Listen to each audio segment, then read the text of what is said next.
Ministria e Inteligjencës Artificiale në Shqipëri, Diella, pret 83 foshnje, një veprim i guximshëm për të vendosur asistent digjital në parlament dhe për të rimenduar të ardhmen e inteligjencës artificiale qeveritare.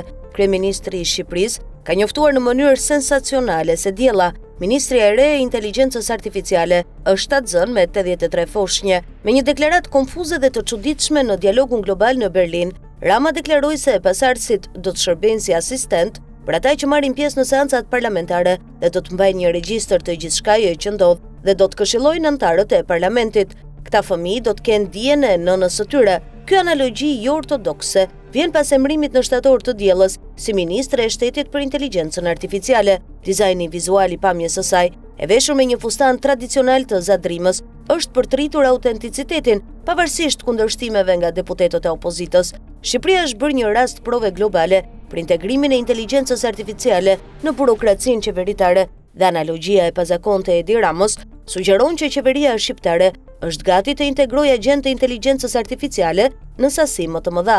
Çdo i porsalindur digjital pritet të ofrojë kundërpika dhe të përmbledh diskutimin parlamentar. Diella tashmë tregoi elokuencë kompetente kur foli në Parlamentin e Shqipërisë më 18 shtator. Kushtetuta flet për institucione në shërbim të popullit, nuk flet për kromozome. Megjithatë, natyra teatrale e njoftimit është e guximshme dhe mund ta mbyt autonominë e një politikani me kontrollin e inteligjencës artificiale. Kur shikon video në X, bëhet e qartë se laissez faire është Rama ndërsa i flet prezantuesit në Berlin. Rama spekulon se ministrat e qeverisë, shkruan Cybernews, janë në rrezik se mund të shkojnë për një kafe dhe të harrojnë të kthehen në punë, dhe se fëmijët do të jenë në gjendje të informojnë ata për atë që kanë humbur. Një përdorrues i X shpreu revoltën duke thënë: "Nuk më intereson shtatzëna, por të kesh një inteligjencë artificiale për sugjeruar se si duhet veprojnë deputetët, është çmenduri e pastër."